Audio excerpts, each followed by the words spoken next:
The establishment of Mount Auburn Cemetery, located 4 miles outside of Boston, marked a major shift in the way that Americans buried their dead. The burial grounds of Boston, such as the Granary Burial Grounds and Copp's Hill, were severely overcrowded in the early 1800s. Mount Auburn Cemetery, founded in 1831, reflected changing notions about death and, at the same time, addressed the problem of overcrowded city cemeteries. Mount Auburn Cemetery provided ample space for burials amidst a tranquil natural setting. As the country's first large-scale design landscape opened to the public, it attracted not only mourners, but city dwellers wanting to experience nature, students, and tourists as well. The roads and paths of Mount Auburn Cemetery were laid out in a pattern designed to complement the natural picturesque beauty of the rugged and wooded site. Originally, the cemetery stood on 72 acres of ground. Since then, it has expanded to 175 acres.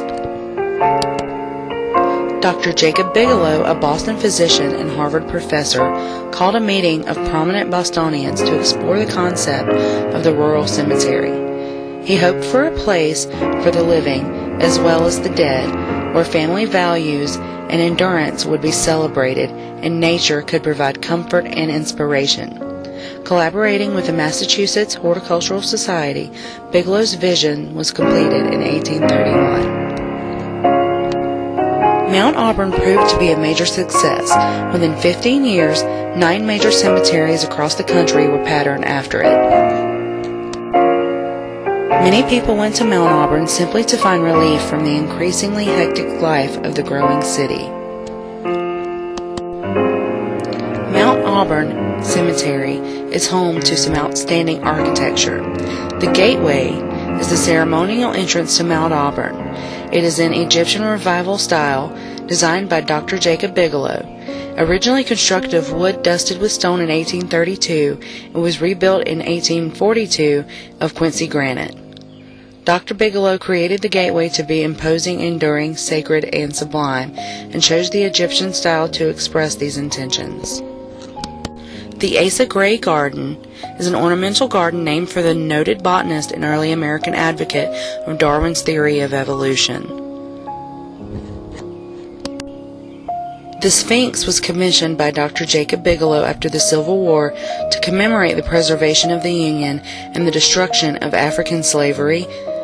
The Sphinx combines, in Bigelow's words, the strength of the lion with the beauty and the benignity of a woman. Acting on Bigelow's instruction, the sculptor Martin Milmore added an American eagle to the forehead and American water lily to the base. Bigelow Chapel is a Gothic Revival chapel, also designed by Dr. Bigelow. He wrote that the Gothic style imitated the groves and bowers under which the ancient Druids performed their sacred rites. Also constructed of Quincy granite, the chapel was built and rebuilt in the 1840s and 50s until the structure was sound. Stained glass windows were imported from Edinburgh, Scotland. Mount Auburn Cemetery contains many internationally known horticultural collections. Mount Auburn Cemetery gave birth to the rural cemetery movement and the tradition of garden cemeteries.